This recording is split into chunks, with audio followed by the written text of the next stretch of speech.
71। Homework का सवाल तो हो गया होगा। बहुत ज़्यादा लगता है हो गया, जिस तरह आप लोगों ने रिस्पांस दिया है। ज़रूरत समझ आनी भी नहीं, मैंने बतानी भी नहीं। दाएं बाएं वाले से समझें वो किस लिए है, किसी को भी नहीं आई जी, जिसको आई है वो समझे। देखें तो कुछ तो इंडिपेंडेंट होने की कोशिश करें। अब मैं आप लोगों को टाइम दे रहा हूँ, आप साथ वाले का सर खाएं, फिर नहीं समझ आती फिर मेरे पास आएँ, मोस्ट वेलकम। लेकिन थोड़े से आप इंडिपेंडेंट होने की कोशिश करें। Section 117, notice of discontinued business, business discontinue होने का नोटिस। अगर एक बंदा अपना बिजनेस बंद कर दे तो वो बिजनेस बंद करने के बाद 15 दिन के अंदर अंदर कमिश्नर को बता दे कि अब मेरा बिजनेस बंद हो गया है। A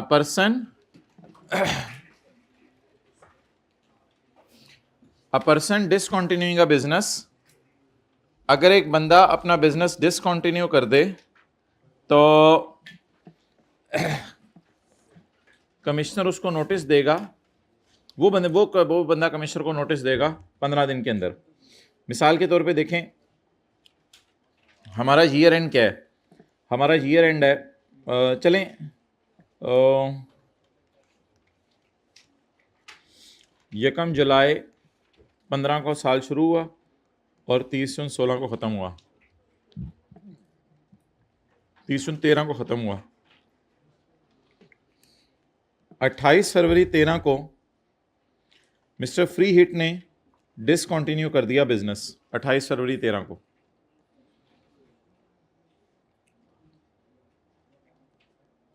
business discontinue.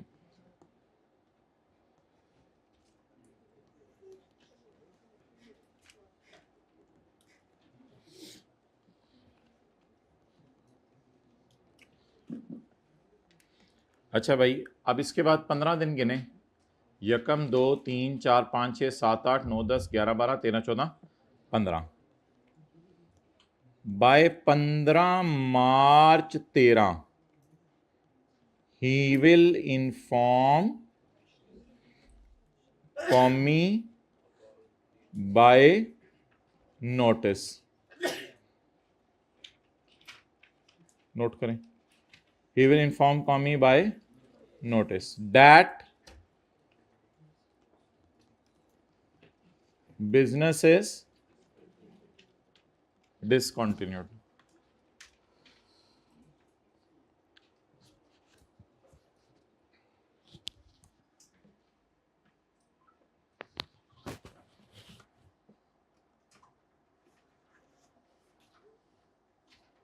Bye 15 March 13 से पहले भी बता सकते हैं।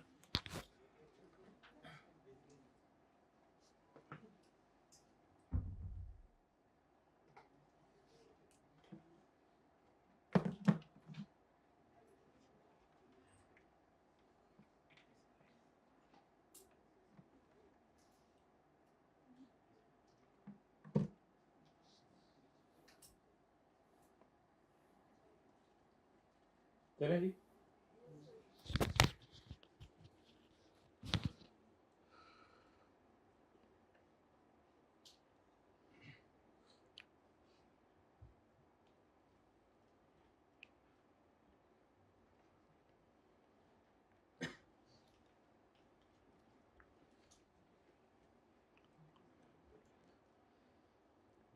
अ पर्सन डिसकंटिन्यूइंग अ बिजनेस, एक बंदा जो बिजनेस डिसकंटिन्यू कर रहा है, shall give commissioner a notice, commissioner को एक नोटिस देगा। डिसकंटिन्यूंस के कितने दिनों के अंदर? विद इन 15 डेज का क्या मतलब है? आफ्टर 15 डेज नहीं, 15 दिनों के बाद नहीं, यानी 18वें 19वें दिन नहीं, विद इन 15 डेज का मतलब है जैसे घर वाले कहते हैं 1 घंटे के अंदर अंदर आ जाओ, तो विद इन 1 आवर। ये नहीं घर वाले कहते हैं कम आफ्टर 1 आवर, 1 घंटे बाद आओ, तो विद इन उस माने में इस्तेमाल होता है कि 15 दिनों के अंदर जब मर्जी आ जाओ। अगर आप 15 मिनट चल जाएंगे, घर वाले ये नहीं कहेंगे मैंने तो कहा था घंटे के अंदर अंदर आ जाओ, तुम अभी आ गए हो। A person discontinuing a business give कॉमी a notice within 15 days of डिसकंटिन्यूंस।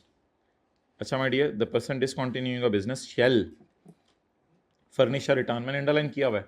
The person discontinuing a business shall furnish a return himself, खुद जमा करा दे, और on being record by commissioner by notice, या कमिश्नर नोटिस भेज देगा यार वो तुमने रिटर्न अभी तक जमा नहीं कराई, डिसकंटिन्यू बिजनेस करने का नोटिस भेज दिया हुआ है आपने, बस रिटर्न जमा कराना भूल गए थे, तो आप खुद जमा करा दें, नहीं तो कमिश्नर याद करा देगा। रिटर्न ना इतने अरसे को कवर करेगी, बस 28 फरवरी तक कवर करेगी, उससे आगे वाला अरसा नहीं कवर करेगी। इसका नाम होगा सेपरेट टैक्स ईयर, नहीं ट्रांजिशनल नहीं, सेपरेट टैक्स ईयर।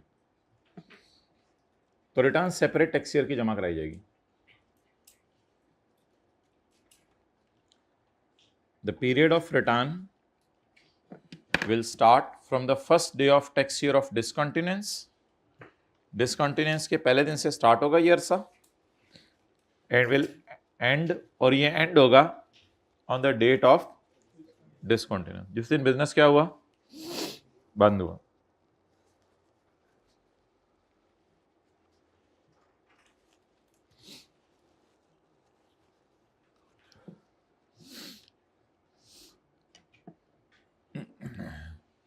सैटरडे या संडे को कोई टाइम मिला खुली कचहरी का, यानी आपसे ज़बानी सुनने का जूम पे, तो आई विल इन्फॉर्म यू। और जो लोग फिर ज्वाइन ना कर सके वो ग्रुप में ही आगे पीछे मैसेज ना करेंगे, क्यों हमें तो थोड़ा सा लेट पता चला था, हमने ज्वाइन नहीं किया, उनको फिर कभी कर लेंगे। The period of return will start from the first day of tax year of discontinuance and will end on the date of discontinuance. बस साथ वाला मैसेज देख ले तो अपने दोस्त को जरूर इन्फॉर्म कर दे। This period shall be treated as a separate tax year. Next, आपको पता है बुरा बच्चा हर जगह होता है, अल्हम्दुलिल्लाह हमारे कॉलेज में तो नहीं है, ना पंजाब यूनिवर्सिटी में है कोई। इफ़ अ टैक्स पेयर, नहीं ना सोचा करो यार उसके बारे में बुरा, अपनी बुराइयां देखो। If a tax payer does not give notice of discontinuing, अगर एक टैक्स पेयर बुरा बच्चा निकला और उसने बिजनेस डिसकंटिन्यू होने का नोटिस नहीं दिया, चुप करके रात को 2 बजे दुकान बंद की, ताला लगाए और घर चला गया, उसके बाद जो है वो पिछले 15 दिन से हाइब्रिड में फर्स्ट रो के अंदर जो बातें हो रही हैं उनका कुछ करना पड़ेगा। पिछली रो में चले जाएं प्लीज़। चलें बैठे रहें, बोलने का ना, थोड़ा सा कंट्रोल करना सीखें।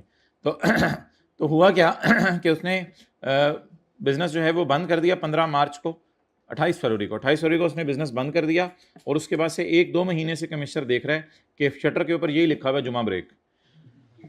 If a tax payer does not give notice of discontinuance, अगर टैक्स पेयर बिजनेस डिसकंटिन्यू होने का नोटिस नहीं देता, and commissioner has grounds to believe that, और कमिश्नर को ये यकीन हो that a business has been, कि बिजनेस बंद हो गया है, और tax payer is likely to discontinue the business, या टैक्स पेयर बिजनेस बंद करने वाले, बिजनेस बंद करने वाले की हरकतें पता चल जाती हैं। आप दुकान पे जाते हैं, उसे कहते हैं समोसा डाल के दो, कभी लाल वाली चटनी नहीं होती, कभी जो है वो चनों वाली चटनी नहीं होती, कभी कोई चटनी नहीं होती, तो वो इस तरह के पंगे करना शुरू कर देते हैं। तो आपको लगता है कि आप ये इस मार्केट में एग्जिस्ट करने वाला नहीं है। कभी चाय चीनी के साथ डाल रहा होता है बहुत ज़्यादा, कभी चाय चीनी के बगैर ला रहा होता है। यहाँ से हरकतें पता चल जाती हैं दुकानदार की कि ये थोड़े अरसे के अंदर बिजनेस बंद करने वाला है।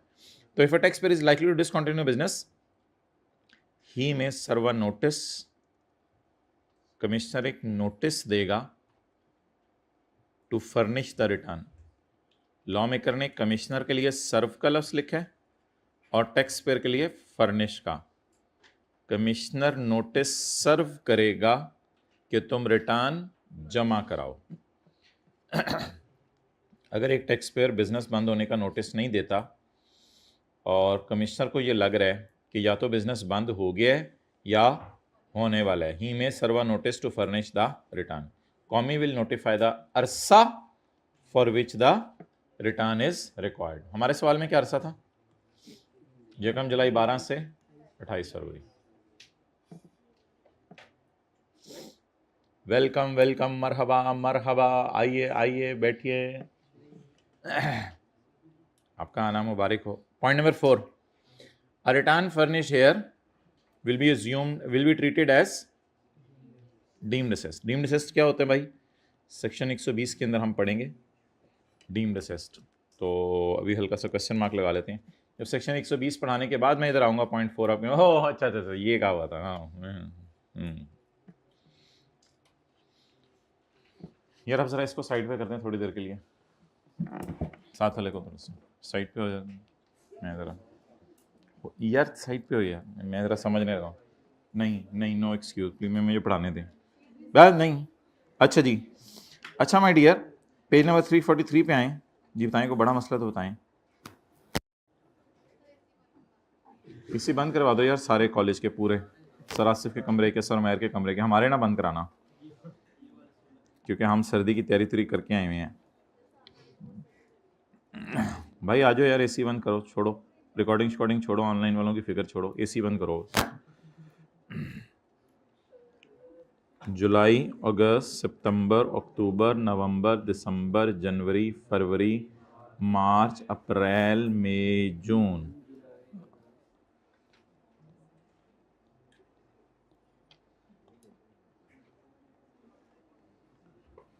अच्छा जी, जिस बंदे का ईयर एंड 30 जून को हो, उसने कब रिटर्न जमा करवानी है? 30 सितंबर 20 तक। अच्छा, एक बंदा कहता है कि मेरा ईयर एंड 31 मार्च है। तुम ऐसा करो, तुम ना 6 महीने के अंदर अंदर कभी भी टाइम निकाल के आ जाओ। तुम भी 30 सितंबर को ही आ जाना। ऐसे 30 सितंबर को लोग आते हैं, ऐसे बीच में आके तुमने एक डिच डाली होगी, तो बस तुम भी 30 सितंबर को आ जाना। मेरा ईयर एंड तो 31 दिसंबर है। कोई बंदा बोला मेरा ईयर एंड तो 31 दिसंबर है, तुम भी 30 सितंबर को ही आ जाना। ऐसे बीच में आके पंगे ना डालना। एक बंदा कहता है मेरा ईयर एंड तो 31 जुलाई है, तो तुम 30 सितंबर 2 महीने बाद आ रहे, दो महीने बाद 30 सितंबर आ रहे हैं, लेकिन वो बहुत जल्दी हो जाएगा। कम से कम तो 3 महीने में आम लोगों को भी देता ही हूँ। तुम्हें अगर 2 महीने में बुलाऊंगा तुम माइंड कर जोगे। तुम ना बस थोड़ा टाइम निकाल के ना, कभी भी तुम 14 महीने के अंदर अंदर जो है ना आ जाना। 14 महीने में तुम्हें दे रहा हूँ, 14 महीने में कभी भी टाइम मिले तो अपने साल की रिटर्न आके जमा करा देना। तो जब मर्जी आपका ईयर एंड हो रहा हो, आपने आना कब है रिटर्न लेके? इसका स्पेशल ईयर एंड है ना, 31 मार्च को एंड हो रहा है। इसका स्पेशल ईयर एंड है ना, 31 दिसंबर को एंड हो रहा है। इसका स्पेशल ईयर एंड है ना, 31 जुलाई को एंड हो रहा है। तो इसका तो नॉर्मल ईयर एंड हो रहा है, इसको तो हमने सितंबर को ही बुलाना था। तो जब मर्जी आपका ईयर एंड हो, आपने आना कब है? 30 जून जो आपको नज़र आ रहा है उससे अगले 30 सितंबर को आना है। ये मैं बोलने की कोशिश कर रहा हूँ। जब मर्जी आपका ईयर एंड हो, आपको जो अगला 30 जून नज़र आ रहा है उससे अगले सितंबर में आना है माय डियर। जो मर्जी आपका ईयर एंड हो, आपको जो अगला 30 जून अपनी आंखों से नज़र आ रहा है उससे अगले सितंबर में आना है। जो मर्जी आपका ईयर एंड हो, आपको जो 30 जून नज़र आ रहा है उससे अगला 30 सितंबर को आना है। लेकिन अगर आप हैं ही 30 जून, तो ये ना कहिएगा मुझे जो अगला 30 जून नज़र आ रहा है मैं उससे चपेड़, तो खुद 30 जून है। तो अगर आप खुद 30 जून है तो फिर 3 महीने के अंदर अंदर आ जाएं। ज़रा खूबसूरत से देखें, डायग्राम बनी हुई है पेज नंबर 343 पे बनी हुई है, डायग्राम मोनस होती है। Return of income for individual and AOP. Return of income individual और एओपी की जमा कराने का तरीका। जून वाले सितंबर में आए, मार्च वाले सितंबर में आए, दिसंबर वाले सितंबर में आए, अक्टूबर वाले सितंबर में आए, अगस्त वाले वो वाले सितंबर में आए आए आए। Below is the diagram. अच्छा हमने समझा ये जो है वह ऐसी ये शुगल है। To explain the return filing date depending upon the tax year end at different dates, section 118 का 3। अच्छा माय डियर, पेज 342 पे आए, साथ वाले की बुक पे। उसकी बुक पे आया करें ना, उसको नेक हाथ लगे हुए हैं। Following is a schedule for remaining person. Remaining person से मुराद इंडिविजुअल एओपी है, क्योंकि ऊपर अभी कंपनीज की बात करेंगे हम। Return required to be filed through electronic portal. अगर आपने इलेक्ट्रॉनिकली एफबीआर की वेबसाइट पर रिटर्न जमा करानी है, जैसे कि पाकिस्तान में अब सैलरी कमाने वालों के लिए रिटर्न फाइलिंग इलेक्ट्रॉनिकली जमा कराना ज़रूरी हो गया है, क्योंकि सैलरी वाले बहुत ज़्यादा होते हैं तो वो मैनुअली दफ्तर में हैं तो बहुत टाइम लगता है। तो अगर आप इलेक्ट्रॉनिकली रिटर्न जमा करवा रहे हैं अपनी सैलरी इनकम की, तो आप आ जाएं, ऑन 30 सितंबर आ जाएं तो भी चलेगा, 30 सितंबर से पहले आ जाएं तो भी चलेगा। एग्जैक्ट 30 सितंबर को आना ज़रूरी तो नहीं है, उससे पहले भी आ सकते हैं, उससे पहले भी आ सकते हैं, उस दिन भी आ सकते हैं। ऑन और before 30 September, next following the end of tax year. Next following का मतलब ये है जैसे ये साल एंड हो ना, इसके बाद नेक्स्ट फॉलोइंग जो सितंबर आ रहा है, ऐसा ना हो आप इधर ही पहुंच जाओ, एंड का वेट करो, उसके बाद जो 30 सितंबर आ रहा है ना एंड से मुराद नॉर्मल लोगों को जो एंड होता है ईयर, तो एंड के बाद जो 30 सितंबर आ रहा है ना, तब आ जाया करो, आ जाया करो ना। Return of income by an individual और एओपी। ऊपर तो ज़रा सैलरी वाले के लिए ख़ास था ना, सैलरी वाले जो ई पोर्टल से जमा कराते हैं। कई सैलरी वाले भी सुस्त होते हैं, कहते हैं हमें इलेक्ट्रॉनिकली चीज़ें देख के मज़ा नहीं आता, पता ही नहीं चलता क्या हो रहा है। तो वैसे ही कंप्यूटर यूट्यूब खोलते हैं, डी ट्रैक हो जाते हैं, वैसे ही हमारा टाइम ज़ाया हो जाता है। इसलिए हमने खोलना ही छोड़ दी चीज़ें इलेक्ट्रॉनिकली, पेपर भी करीब है, तो इसलिए हम फिर मैनुअली आए। कहते हैं बस ठीक है यार, जो भी हो, तुम इंडिविजुअल हो या एओपी हो, तो तुम 30 सितंबर तक आ जाया करो, बस 30 सितंबर के बाद ना आना। वरना हम ये नहीं कहेंगे मेहरबान तुमने देर कर दी आते आते, हम कहेंगे जालिम तुमने देर कर दी आते आते। कंपनी जुलाई, अगस्त, सितंबर, अक्टूबर, नवंबर, दिसंबर, जनवरी, फरवरी, मार्च, अप्रैल, मई, जून, चपेड़ चपूड़, थप्पड़ थुप्पड़, डंडे सोटे। अस्तगफिरुल्लाह, कैसी बातें करते हैं हम, हमारे घर में कभी ऐसी बात नहीं हुई, हमें तो बस डायरेक्ट पढ़ते हैं। वो कौन सा बच्चा है अल्हम्दुलिल्लाह जिसको पूरी ज़िंदगी थप्पड़ नहीं पड़ा? अच्छी बात है ना माशाल्लाह, किसी से भी आपको पूरी ज़िंदगी थप्पड़ नहीं पड़ा, क्लास के बाद आना ये ख्वाहिश भी पूरी कर देना, ख्वाहिश लेके मांगे बच्चा। अच्छा, 1 जुलाई 19 से 30 जून 2020। सॉरी भाई, ऐसी बातें नहीं करनी चाहिए। अच्छा भाई, कंपनी के केस में ना रिटर्न जमा कराने के लिए ना आपके पास दिसंबर तक का टाइम है। कंपनीज के केस में ना दिसंबर तक का टाइम है। आपने 31 दिसंबर 20 को आना है अगर आप कंपनी है।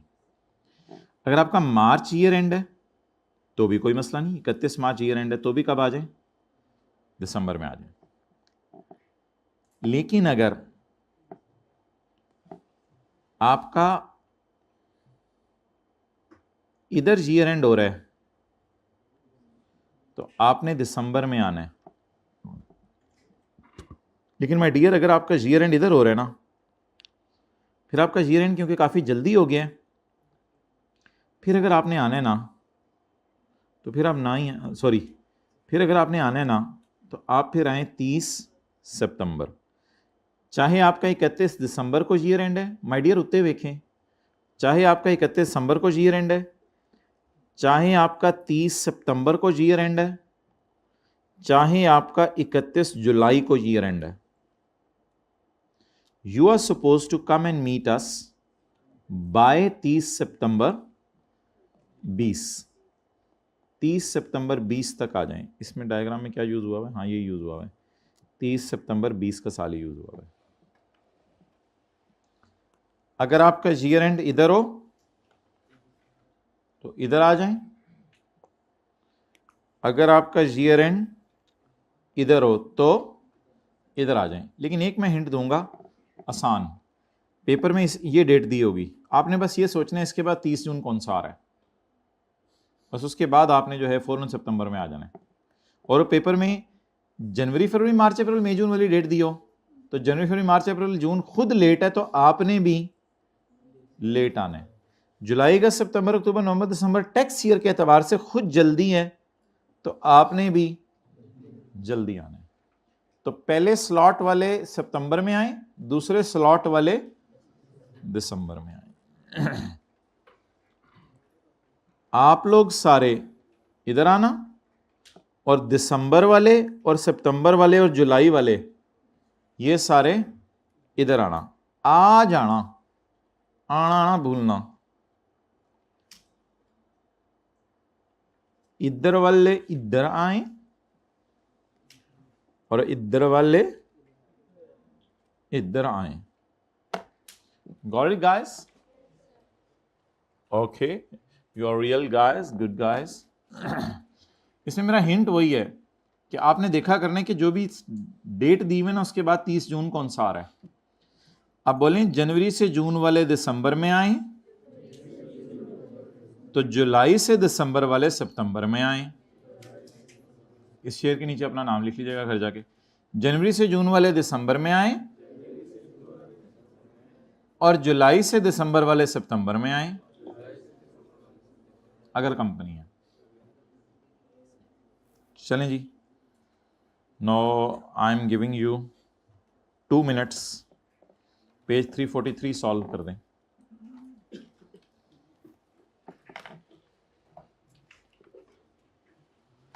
I wish there would have been a glass of water.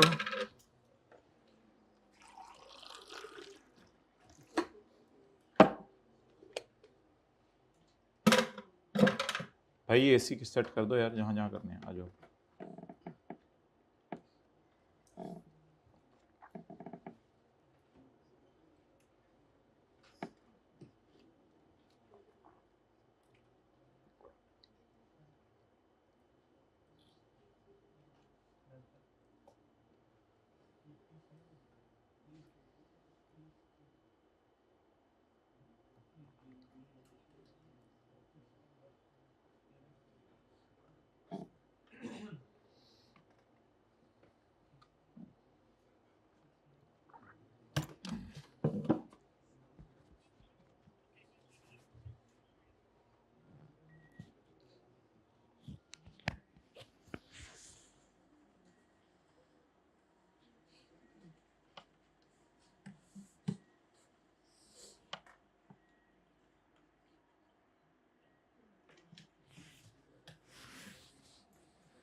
अच्छा भाई, इंडिविजुअल यार, आप डायग्राम के चक्कर से निकल आए। जो मैंने आपको सादा बात की है बस वो है कि इसके बाद कौन सा 30 जून आ रहा है बस। अच्छा एक बात तो सुन लें, इन सब ने सितंबर में आना है। ये जितने इंडिविजुअल्स हैं ना, इन्होंने कब आना है? सितंबर में। अच्छा, अब 30 जून 13 के बाद, तो 30 जून 13 की तो कोई टेंशन नहीं, इसने तो कब आना है? 30/9/13 को। इसके बाद कौन सा जून आ रहा है? 30 जून 16। 30 जून 16 के बाद 3 महीने गिने, 30/9/16। इसके बाद कौन सा 30 जून आ रहा है? 18। उसके बाद बस 3 महीने गिन लें, 30/9/18। इसके बाद कौन सा 30 जून आ रहा है? 30 जून 11। इसके 30 जून 11 आ रहे हैं ना, इसके बाद जून, तो इसके बाद 3 महीने गिन लें, 30/9/11। अच्छा अब क्या आ गई? कंपनी। जून और मार्च वालों को कब बुलाने हैं? दिसंबर में। और जुलाई अगस्त सितंबर अक्टूबर नवंबर दिसंबर वालों को कब बुलाने? सितंबर में। अच्छा, 30 जून के बाद नहीं लफ्ज कोई बोलना। जून और जनवरी से जून वालों को दिसंबर में बुलाने। तो इनको 3 महीने बाद बुलाने या 6 महीने बाद? 6 महीने बाद। 31 मार्च 16 के बाद माय डियर कौन सा जून आ रहा है? 30 जून 16 भी 3 महीने बाद आ जाने। 30 जून 16। मार्च वालों को कब बुलाने? दिसंबर में। तो 30 जून 16 के बाद 6 महीने ऐड कर लें,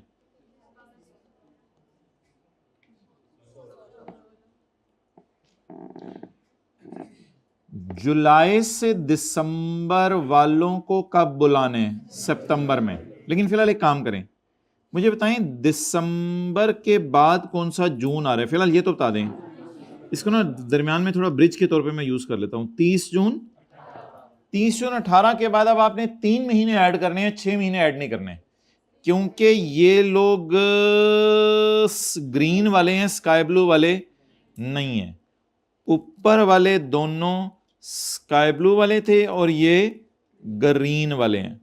तो ग्रीन वालों को जल्दी बुलाना है। इसके बाद 3 महीने ऐड करें। इसको मिटा दें आप।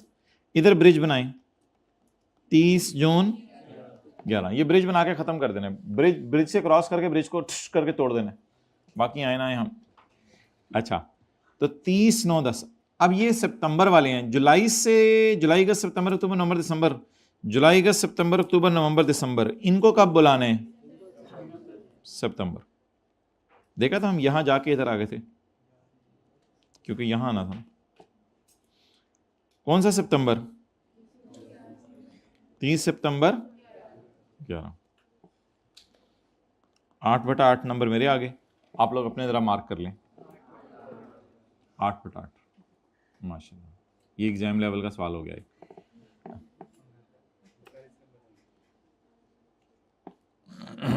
7/8 वाला ज़रा उसकी तरफ इशारा करें सर, ये 7/8 वाला है, 7 वाले का देखें ज़रा।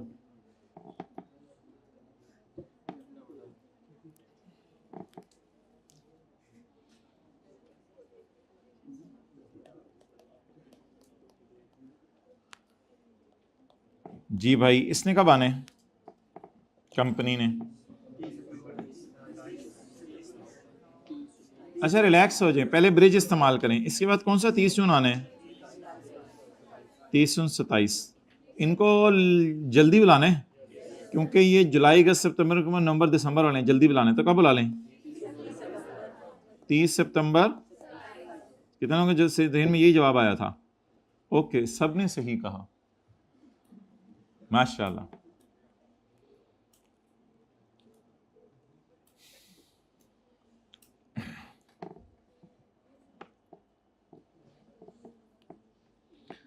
अ रिटर्न ऑफ इनकम, बोलें।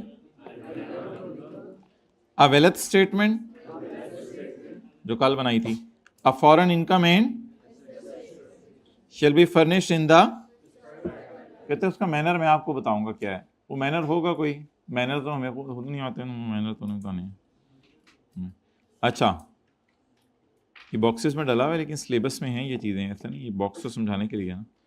A company will file return of income, अगर मेरा ईयर एंड जनवरी से जून वाला है तो मेरा ईयर एंड लेट हो रहा है, तो मैं कब आऊँ? 31 दिसंबर तक।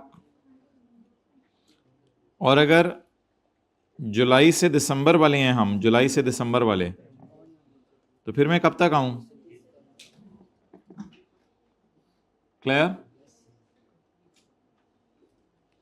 ये रूल्स किसके लिए है? और ये रूल किसके लिए था? थोड़ा सा ज़रा सैलरी इनकम वाले लोग पाकिस्तान में ज़्यादा हैं, इसलिए उनके लिए कह रहे हैं कि आप ना इलेक्ट्रॉनिकली लेके आया करो अपनी return. A person who earns salary income will file return electronically. आप लोग इलेक्ट्रॉनिकली लाया करो, वरना बहुत ज़्यादा लोग रश लग जाएगा FBR में। अलॉन्ग विद द सबूत ऑफ डिडक्शन और पेमेंट ऑफ टैक्स। अगर एम्प्लॉयर अच्छा है तो एम्प्लॉयर ने टैक्स काट लिया होगा, वरना हाइब्रिड में आखिरी क्लास में बैठ के पेमेंट आप खुद कर दें, फिर एम्प्लॉय खुद भी पेमेंट कर सकता है। File a well statement with the return. Boys hybrid में सेकंड लास्ट रो, प्लीज़ ज़रा कॉशियस रहिएगा, वो आवाज़ें ना आए सेकंड और थर्ड लास्ट रो। अब foreign income and asset statement. अच्छा, सैलरी वाले ने अब 3 चीज़ें इलेक्ट्रॉनिकली जमा करानी है।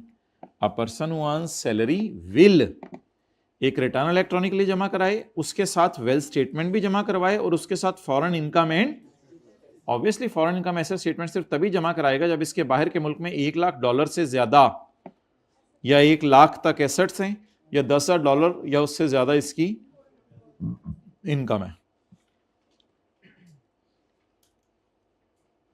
Point number 5, a return required to be furnished for discontinued business shall be furnished by the due date specified in the notice given by commissioner.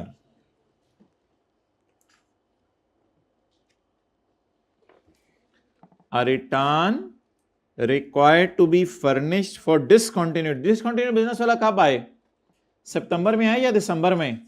कहते हैं नहीं, shall be furnished by the date specified in the notice given by commissioner ने notice भेजा ना, उसमें date वो खुद ही बता देगा, तब आ जाना। हो सकता है वो 12 मार्च को बुला लें। जहां टैक्स पेयर का नेशनल टैक्स नंबर पर नाम नहीं आ रहा, नॉट बोर्न, नाम नहीं आ रहा,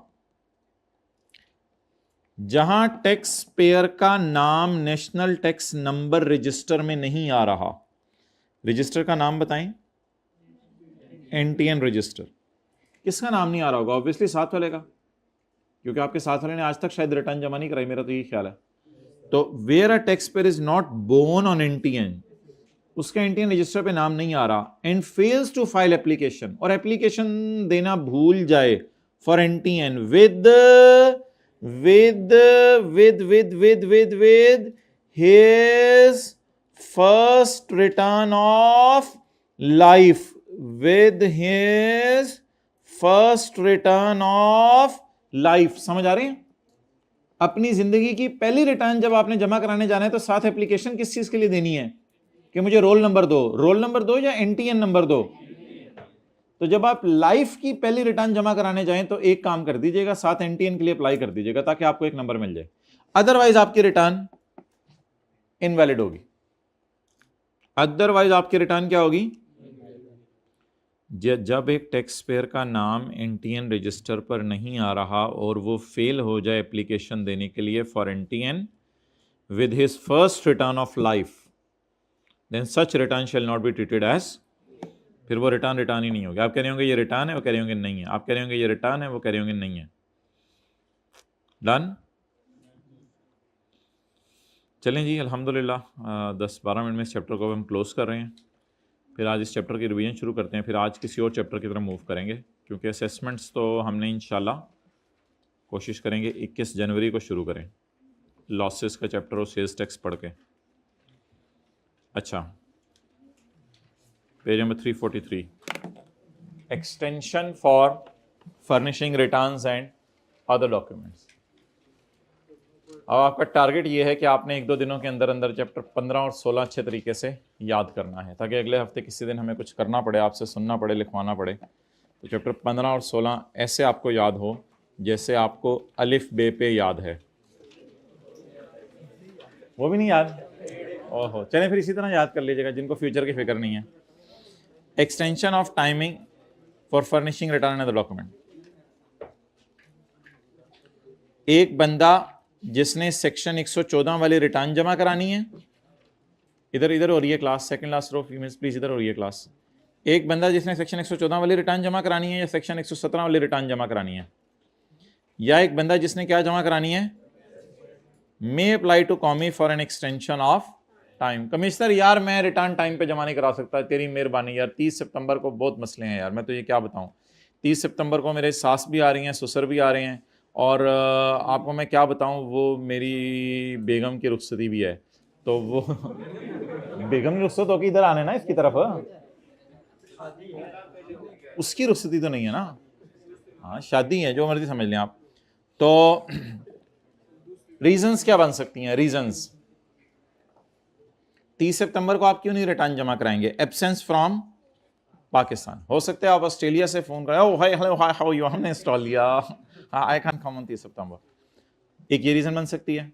दूसरा रीजन बन सकती है, ओ भाई मैं मरने वाला हूँ, मैं 30 सितंबर को अस्पताल में हूँ, मैं क्या करूँ, मैं कैसे रिटर्न। तो सिकनेस और अदर मिस एडवेंचर, किसी एडवेंचर पे गया वहीं मिस हो गए, हाइब्रिड में फर्स्ट रो में बैठ के, तो किसी एडवेंचर पे गए आप मिस हो गए, तो फिर भी आप रिटर्न 30 सितंबर को जमा ना कराएं, कोई मसला नहीं, हो जाता होता है, इंसान है, डी ट्रैक हो जाता है। या any other reasonable cause. Reasonable cause फिर आपको मैंने बता दिया है, कोई आपके यहाँ शादी आ गई अपनी, या फिर ऑब्वियसली कोई आपके पेपर शेपर चल रहे हैं, या कोई ऐसा मसला पड़ गया कि आप कह रहे हैं कि नहीं यार मैं टाइम पे नहीं आ सकता। तो ये 3 रीजंस हैं, इसकी वजह से आपको इजाज़त मिल जाएगी, चाहे आप रिटर्न लेट भी जमा करा दे तो खैर है। माय डियर, इसके लिए आपको एप्लीकेशन देनी पड़ेगी, एक एप्लीकेशन लिखनी पड़ेगी, लेकिन वो एप्लीकेशन 30 सितंबर से पहले देनी है। ऑब्वियसली अगर आपने घर वालों को कहा हुआ है, घर वालों ने आपको कहा हुआ है 10 बजे तक पहुंचना है, तो 9:30 फ़ोन करके आपने बताना है कि मैं 11 बजे तक पहुंचूंगा। ये तरीका नहीं है कि घर वालों ने 10 बजे पहुंचने को आपको कहा हुआ है और आप 10:30 बजे पहुंच के कह रहे हो मैं अप्लाई करता हूं, खुदा के लिए मुझे लेट आने दें। ये तो कोई तुक नहीं। अगर आप 3 अक्टूबर को जाके कहें यार मैं अप्लाई कर रहा हूँ, मुझे रिटर्न 30 सितंबर के बगैर किसी दिन जमा कराने दें, वो कहेंगे 30 सितंबर से पहले आके अप्लाई करना था। तो इजाज़त बोंगी मारने से पहले ली जाती है, बोंगी मारने के बाद इजाज़त नहीं ली जाती। The application for extension will be made, application आप बनाएंगे बाय 30 सितंबर, 30 सितंबर तक। ऑब्वियसली कुछ सूरतों में आपको पता है 31 दिसंबर भी है कंपनी के केस में, तो 30 सितंबर या 31 दिसंबर तक आप आके एप्लीकेशन दे दें और furnishing the above documents. Due dates आपने पता है, आपको ड्यू डेट्स पता है of furnishing the above documents? अभी पढ़ के आए हैं। अच्छा, वेल्थ स्टेटमेंट कल हमने पढ़ा था रिटर्न के साथ ही जमा करानी होती है। अभी मैंने इंशाल्लाह आज आपको 15 मिनट लगवाने हैं, ये पूरा चैप्टर रिवाइज कराना है। अच्छा, आफ्टर रिसीविंग एप्लीकेशन, किसने, कौन रिसीव करेगा एप्लीकेशन? कमिश्नर। दे एप्लीकेशन जमा कौन कराएगा? Tax payer. अगर कमिश्नर मुतमईन हो गया that the applicant is unable to furnish the above documents by the due date, वो बेचारा नहीं आ सका, क्यों नहीं आ सका? बिकॉज ऑफ बला बला बला। तो बताएं छूट क्या मिलेगी? द कॉमी में ग्रांट दी एप्लीकेंट एन, तो वो आपको एक्सटेंशन दे देगा, ठीक है बेटा ना आओ टाइम पे, कोई मसला नहीं, लेकिन आपको ज्यादा से ज्यादा 15 दिन मिलेंगे, 15 दिन से ज्यादा नहीं। An extension should not exceed 15 days from the due date. अच्छा, कोई सर्टिफिकेट ऑफ मेरिट लेने की नीयत से भी बैठा हुआ है? वो जरा हाथ खड़ा करे, सर्टिफिकेट ऑफ मेरिट लेने की नीयत से। फिजिकल में कोई नहीं है, हाइब्रिड में कोई बैठा हुआ इस नीयत से? नीयत तो कर लें, कोई बैठा हुआ ऐसा?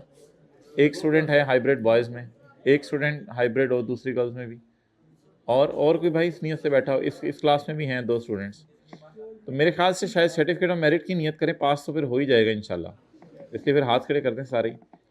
हमने तो यही सुना है कि सर्टिफिकेट ऑफ मेरिट की नीयत करे तो पास तो हो ही जाता है बंदा। ओके, सर्टिफिकेट ऑफ मेरिट जिसका आता है उसके नंबर आई के बताते हैं, 90 आए हैं, 94 आए हैं, वो बताते हैं आई के। अच्छा जी, एग्जामिनर कमेंट्स में अक्सर उसने पहली एक दो लाइनों में लिखे होते हैं इस बंदे के कितने नंबर आए हैं।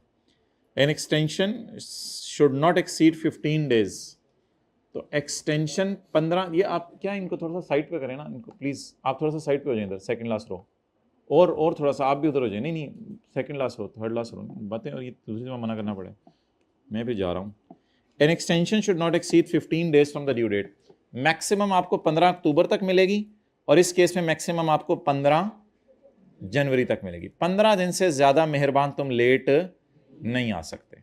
जैसे 10 बजे पहुंचना हो तो अम्मी कहीं 15 मिनट से ज़्यादा लेट नहीं आना। इन एक्सेप्शनल सर्कमस्टांसेस, अगर पुलिस ने पकड़ लिया है फिर अब अम्मी, अच्छा, इन एक्सेप्शनल सर्कमस्टांसेस लॉन्गर टाइम में बी ग्रांटेड। तो एक्सेप्शनल सर्कमस्टांसेस में लॉन्गर टाइम भी दिया जा सकता है। अब एक्सेप्शनल सर्कमस्टांसेस क्या है? कहते हैं अब हर बात बताते हुए मुझे भी शर्म आ रही है, तो इसलिए छोड़ो परे, बंदा फंस गया होगा, कोई मसला हो गया होगा। आगे चलें। अच्छा, अगर कमिश्नर के पास आप जाएं इजाजत लेने के लिए कि मैं टाइम पे नहीं आ सकता, where the commissioner has not granted extension, और तू टाइम पे नहीं आ सकता, चल 30 सितंबर तक ही आना है तूने। अब मिन्नतें कर रहे हैं, यार मैं सिख हूं, ये हूं, वो हूं, कहते फिर यहां तक कैसे पहुंचा हुआ? तो तू सिख है। तो where the commissioner has not granted extension, जहां कमिश्नर एक्सटेंशन देने से इनकार कर दे, कमिश्नर के अब्बू के पास चले जाएं, chief commissioner, may on application made by tax payer. Made by tax payer क्या लिखने की जरूरत है? एप्लीकेशन इसी ने देनी होती है, और किसने देनी होती है? The chief commie may grant extension, तो वो एक्सटेंशन दे देगा 15 दिन की आपको। अच्छा, कई दफा फिर भी मसला हो जाता है,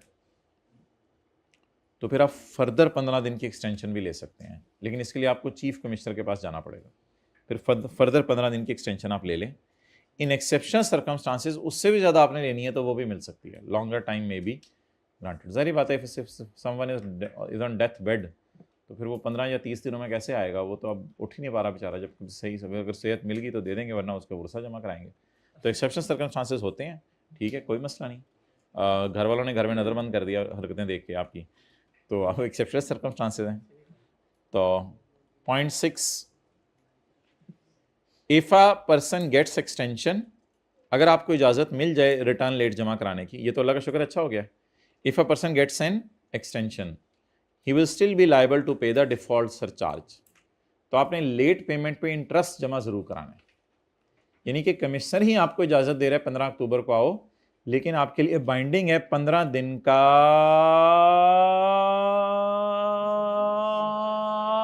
लेट पेमेंट पे इंटरेस्ट जमा कराएं। यानी अगर आपका टैक्स है 2 लाख रुपया और इंटरेस्ट रेट है 15%, 2 लाख ज़रब 15% ज़रब 15 डिवाइडेड बाय 365, यानी 15 दिन आप लेट हुए ना, तो यार into 0.5 month divided by 12 months, तो तो 15 दिन का डिफॉल्ट सरचार्ज जमा कराएं। वो कैलकुलेट नहीं पेपर में करवाता, वरना मैं लिख के बता देता। तो आप लेट पेमेंट का क्या जमा करवाएं?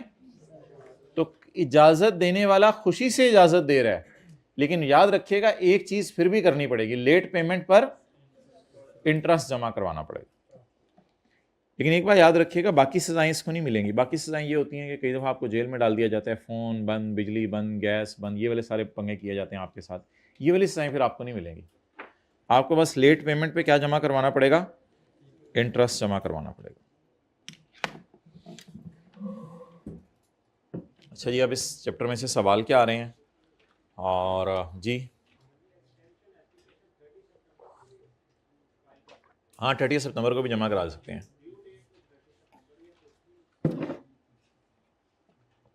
उसने यही लिखा हुआ है ना, due date made by the due date. By the due date का मतलब होता है ड्यू डेट को भी आ सकते हैं। 30 सितंबर को आके भी 4 बजे बता सकते हैं कि मैं नहीं आ रहा रिटर्न लेके।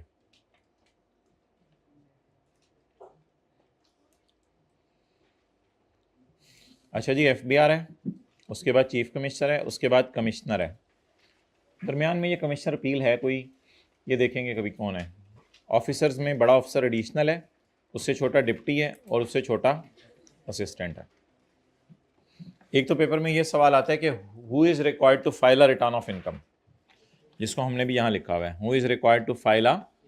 ये अगर आता है तो कभी आता होता था 8-9 नंबर का किसी ज़माने में, अब तो काफ़ी अरसे से जो है वो ये 6-7 नंबर का ही आ रहा है, 8-9 नंबर का नहीं आ रहा।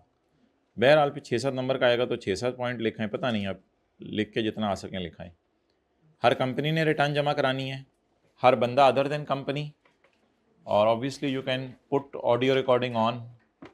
मैं भी कर लेता हूँ, शायद मुझे भी अगले बैच के लिए फ़ायदा हो जाए। Audio recording mobile flight mode पे लगा देते हैं, क्योंकि इसी वक्त सारे मैसेज आने होते हैं। ओके, तो सेक्शन 114 ये कहता है कि बस ठीक है, दोस्त ने शुरू कर दी है। सेक्शन 114 ये कहता है कि हर कंपनी ने, इस ऑडियो रिकॉर्डिंग का बस फ़ायदा ये होगा कि चलते फिरते आप बातें सुन रहे होंगे तो आपको याद होती रहेंगी चीज़ें, इधर उधर आते जाते, आज रास्ते में, बस में। The following persons are required to furnish a return of income. ये बात सुन के इन्होंने भी मोबाइल निकाल लिया है। और फजाइल सुनाऊँ? अच्छा, तो हर कंपनी, मैं भी कर लूँ ऑडियो रिकॉर्डिंग जी। अस्सलाम वालेकुम, अदनान बात कर रहा हूँ। Section 114, the following persons are required to furnish return of income. हर कंपनी ने जमा करानी है, हर इंडिविजुअल एओपी जिसकी साल की इनकम 6 लाख से कम है। नॉन प्रॉफिट इदारे ने जमा करानी है। बोले every person whose income is subject to final tax. A person, अच्छा एक बार याद रखिएगा, ये जो पॉइंट बी शुरू हो गया ना, ये वाला पॉइंट बी, ये असल में इन 9 लोगों पे तभी लगना है जब ये 6 लाख वाले AB वाले ट्रैप में ना फंसें। अगर ये 6 लाख वाले ट्रैप में फंस के रिटर्न जमा करा रहे हैं तो फिर तो ये पॉइंट जो नीचे वाले पॉइंट 9 है, इनकी कोई तुक ही नहीं बनती। एक बंदा जब 8 लाख कमा रहा है तो इससे क्यों पूछ रहे हो तुम्हारे पास कितने सीसी गाड़ी है? वो बस 8 लाख कमा रहा है, उसने तो आना ही है रिटर्न लेके। हाँ, ये वो लोग हैं जिनकी इनकम 6 लाख से कम है लेकिन लुट्टे मचाई हुई है। किसी ने CA किया हुआ है, कोई गाड़ियों में घूम रहा है, किसी ने फ्लैट लिए हुए हैं, और दूसरी तरफ तुम कह रहे हो 6 लाख से कम कमा रहे हो। यार तुम एक साथ रिटर्न तो जमा कराओ, उसके साथ वेल्थ स्टेटमेंट भी जमा करानी होती है तुमने। हाँ, तुम्हें जरा पकड़े तो सही। तो लोग 6 लाख से कम जो है वो कमा रहे होते थे लेकिन गाड़ियों के अंदर घूम रहे होते थे 1000 सीसी से ऊपर। बिजली के बिल उनके महीने के 5-5 लाख के, साल के 5-5 लाख के आ रहे होते थे। उन्होंने CA किया हुआ था, डॉक्टर्स थे, और कहते थे हम रिटर्न इसलिए जमा नहीं करा रहे कि हमारी इनकम 6 लाख से कम है। तो हुकूमत कहती है नहीं, रिटर्न तुमने जमा करानी है और रिटर्न के साथ तुमने वेल्थ स्टेटमेंट भी जमा करानी है, फिर हम देखते हैं तुम्हारे क्या हालात हैं। तो इन लोगों को इसलिए पकड़ा जा रहा है। ये देखें, अमीर कबीर लोग रख रहे हैं, बड़े हाई, कहीं के प्रोफेशनल्स हैं, कहीं अमीर लोग हैं, कहीं कोई जट हैं, कहीं कोई बट हैं, यानी कौन कौन है, किस किस इलाके के हैं ये लोग, इनको पकड़ने की कोशिश की जा रही है। ठीक है, Jat and Butt are smiling.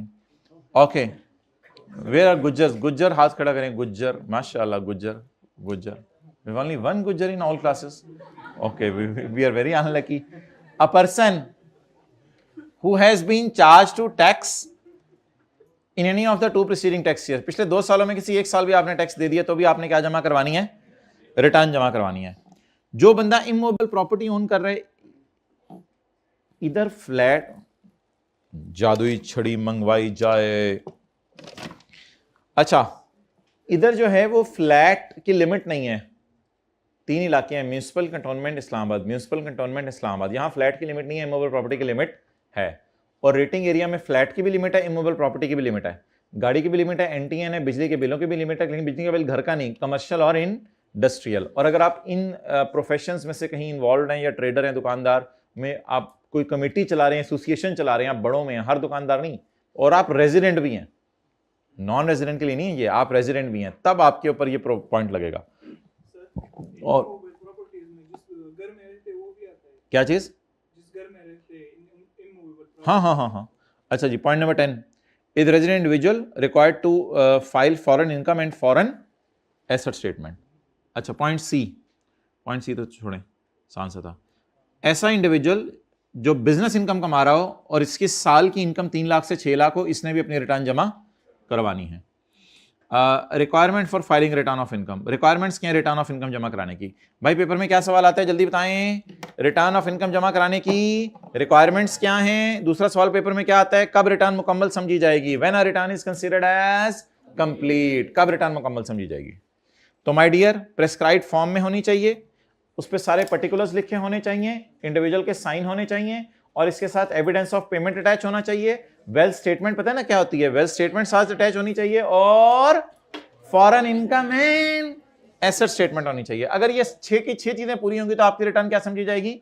मुकम्मल, वरना ना मुकम्मल। अब इसमें से क्या सवाल आएगा, बोले when is return considered as complete, what are the requirements for filing a return? Electronic filing तो इजीली पकड़ लेंगे आप, पेपर में सवाल याद करना आपका और आपके घर वालों का मामला है, वो आपके अब्बू अम्मी हेल्प करेंगे आपको, I am not helping you.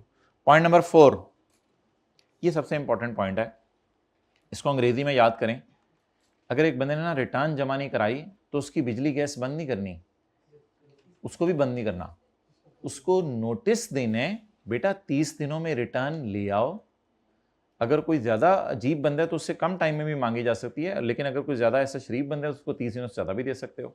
अब ये इंग्लिश का फिक्रा याद करें, बोले if a person has not furnished return, तो उसने रिटर्न जमा ही नहीं कराई। If a person has not furnished return, commie may require him to furnish it। अब जरा याद कर लें, if a person has not furnished return, the commie में, उंगली को ऐसे करें, ये समझ लें ये उंगली आपकी, the commie may require him to furnish it within 30 days of date of service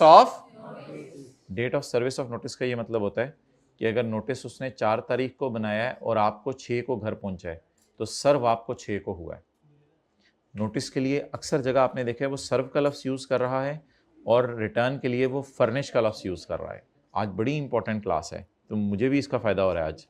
with in 30 days of date of service of notice. Commissioner may allow a longer period or a shorter period. अब ना मैं दूसरी line पहले पढ़ रहा हूं, if a person has not filed return, वही अंग्रेजी है ना, if a person has not furnished या फाइल्ड की मतलब है, if a person has not furnished a return, मैं फ्लाइट मोड पे लगा दूं, if a person has not furnished a return for any of the last completed 5 years, notice to demand return will be issued by commissioner for 1 or more 10 completed tax year। यानी 10 में से जो भी मुकम्मल साल है ना उनमें से किसी एक या 2 या 4 या 6 की मांग सकते हैं, कई दफा रिलैक्स करने के लिए कम की मांग लेता है, वो उसकी मर्जी है। अब फिर फिक्रा याद करें, if a person has not furnished return for any of the 5 last completed tax years, notice will be issued by COMI for 1 or more last 10 completed tax years। अच्छा, ऊपर वाला पॉइंट ना उन लोगों के लिए जो 5 सालों में कभी एक दफा आ गए थे, लेकिन वो उसने लिखा नहीं है वाज़े तौर पे, वो ऑब्वियस सी बात है, अगर नीचे वाले के साथ उसने ये लिख दिया तो ऊपर वाली बात फिर उनके लिए जो कभी कभी आते रहते हैं उनके लिए ये रूल है, the above notice may be issued for any of the last 5 tax years। लेकिन last 5 completed tax years. Assessment year पुराने लॉ में लफ्ज़ होता था। अच्छा, ये टाइम लिमिट नहीं लगेगी अगर कमिश्नर मुतमईन हो जाए कि जिसके बाहर के मुल्क में $10,000 से ज़्यादा इनकम है या $10,000 और $1,00,000 या उससे ज़्यादा एसेट्स हैं, उस पर ये लिमिट नहीं लगेगी। उससे फिर जो है वो पिछले 50 सालों की भी मांग लें तो कोई मसला नहीं। कल के लेक्चर में हम पढ़ेंगे सेक्शन चैप्टर 16।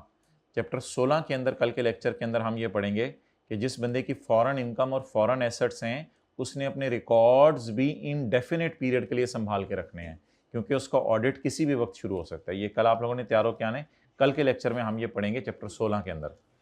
अच्छा जी, पॉइंट नंबर 6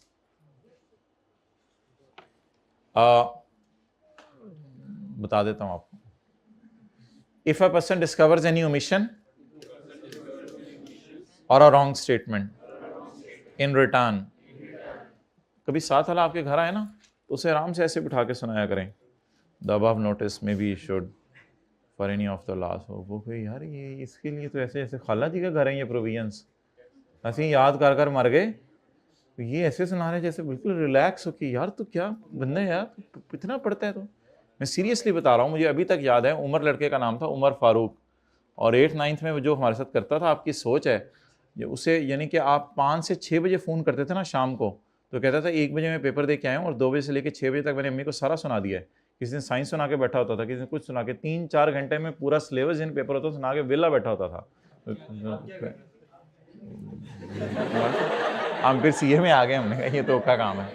पॉइंट 6, तो देर आर अल्हम्दुलिल्लाह people like that. If a person discovers any omission, अगर एक बंदा कोई ओमिशन या रॉन्ग स्टेटमेंट रिटर्न में महसूस करे तो ही में रिवाइज इट, वो इसको क्या करे, रिवाइज करे। But obviously things need time, अगर टाइम नहीं देंगे तो, टाइम दे देंगे तो मसले कोई नहीं। तो ही में revise it by fulfilling the following conditions. It should be accompanied bye revise accounts और रिवाइज्ड ऑडिटेड अकाउंट्स। कुछ लोग ऑडिट कराते हैं, कुछ नहीं कराते। जो ऑडिट करवाते हैं वो फिर रिवाइज ऑडिटेड अकाउंट्स जमा कराएंगे। लेकिन कमिश्नर इस कंडीशन को वेव कर सकता है अगर वो मुतमईन है कि रिवाइज अकाउंट्स जमा कराना ज़रूरी नहीं है, गलती आपकी रिटर्न में हुई है, अकाउंट्स में गलती नहीं हुई, अकाउंट्स में गलती नहीं हुई, रिटर्न में ही गलती हुई है। मिसाल के तौर पे आपकी अकाउंट सारे सही हैं, सिर्फ रिटर्न में टैक्स डेप्रिसिएशन कैलकुलेट करते हैं, इनिशियल अलाउंस का रेट आपने गलत लगा दिया, तो फिर अकाउंट्स दोबारा क्यों जमा कराने की ज़रूरत है, फिर खाली रिटर्न दोबारा जमा कराएं बस। इसके साथ आप साइन करेंगे, रीजंस वगैरह बताएंगे, और कमिश्नर की अप्रूवल चाहिए। लेकिन कमिश्नर की अप्रूवल नहीं चाहिए अगर आप कितने दिनों में रिटर्न रिवाइज करके ले आए, 60 दिनों में। तो बोले it should be accompanied by commissioner approval, however no approval is required, approval required नहीं है। If it is filed within 60 days, ये जो 60 डेज लिख के आगे नहीं लिखते ना, आई कैप उस पर नंबर काटता है, with in 60 days of filing of original return. Further, अगर कमिश्नर ने आपको इजाजत देना भूल गया है, हैज नॉट अप्रूव्ड नहीं लिखा हुआ, has not passed an order of approval, इजाजत देना कमिश्नर भूल गया है, तो for revision within 60 days, आपने जिस दिन रिवीजन के लिए रिक्वेस्ट की उसके 60 दिनों में कमिश्नर इजाजत देना भूल गया, it will be assumed that commissioner has given the approval. बहरहाल कमिश्नर की इजाजत तब नहीं चाहिए जब इनकम आप ज्यादा करके ला रहे हो या लॉसेज आप कम करके ला रहे हो। ऊपर वाली कंडीशंस पूरी होना जरूरी हैं। भोली भाली ओमिशन होनी चाहिए, जानबूझ के हमारे साथ धोखा ना करें आप, फिर हम आपको अप्रूवल भी दे देंगे। और बच्चा कोई अपना मसला लेके आता है क्लास में, पता चल जाता है भोला भाला है या गेम डाल रहा है। अल्लाह का शुक्र है गेम तो कोई डालते नहीं, अब तो वो बच्चे हैं ही नहीं। Point 7, if a person files a return, अगर एक बंदा रिटर्न जमा करवाता है, it will be assumed that he himself has signed it unless he proves otherwise. अच्छा माय डियर, इसमें से सवाल आता है कि एक बंदे ने रिटर्न जमा ही नहीं कराई तो कमिश्नर क्या करे? Can commissioner demand a return of income from a person? एक बंदे ने जमा ही नहीं कराई तो क्या करे? तो इसमें से ये सवाल आता है, और इसमें से तो ये सवाल आएगा ना, can return once furnished be revised and what are the conditions attached thereto? कि रिटर्न एक दफ़ा जमा करा दी तो वो रिवाइज की जा सकती है, और उसमें से क्या कंडीशंस हैं उसके साथ, तो उसमें से ये सवाल आता है। तो मैं कोशिश करूँगा आज रात जो है ना 11, 12, 1, 2 बजे तक कोशिश करके ना, वो टेस्ट का सोल्यूशन भी वो नहीं मुझे याद कराया आप लोगों ने, वो करके ना आपको इसके पास्ट पेपर के सारे क्वेश्चंस बता दूंगा, ताकि एक दफ़ा उन क्वेश्चंस को आप गो थ्रू करें, फिर जिन सवालों में मसला होगा उनको इंशाल्लाह अगली से अगली क्लास में हम डिस्कस कर लेंगे, क्योंकि अगली क्लास में चैप्टर 16 होना है सिर्फ। पॉइंट नंबर 6 हो गया।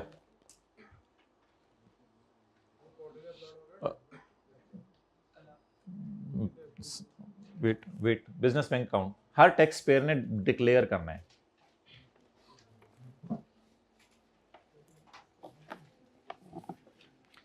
अच्छा यार, ये चीज के ना एस्पेक्ट सारे याद रखा करें, ठीक है। ये तो आगे अंग्रेजी आसान सी है, लेकिन मैं एक मिसाल दे रहा हूं।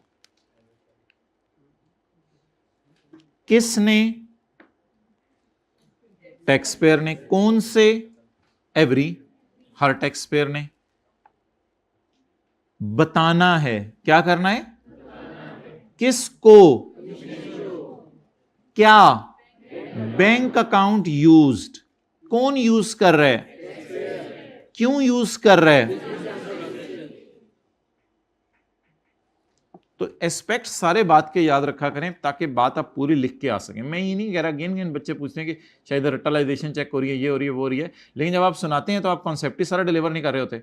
अब आप लिख के आते हैं every tax payer shall inform commissioner to bank account of business. तो बिजनेस नहीं, बिजनेस ट्रांजेक्शंस, बिजनेस हो रहा है, बिजनेस ट्रांजेक्शंस हो रहे, बिजनेस ट्रांजेक्शंस का। अच्छा, business bank account shall be declared through original form और मॉडिफाइड फॉर्म। ओरिजिनल फॉर्म आप तब जमा कराएंगे जब आप पहली दफा जा रहे होंगे, और मॉडिफाइड फॉर्म तब जमा कराएंगे जब आप अपना बैंक बदल रहे होंगे। और नीचे तो आसान बातें लिखी हुई हैं।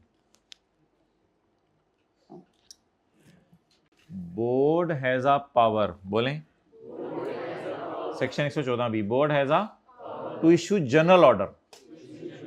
ये जनरल ऑर्डर पूरे चैप्टर में एक ही जगह है बस। ये जनरल ऑर्डर का लफ्ज पेपर में आएगा तो यहां से पता चल जाएगा ये वाला सेक्शन आया। The board has power to issue general order. किन लोगों को? To persons who are not appearing on active taxpayer list but are liable to file return. लेकिन रिटर्न जमा करानी थी फिर भी नहीं आ रहे।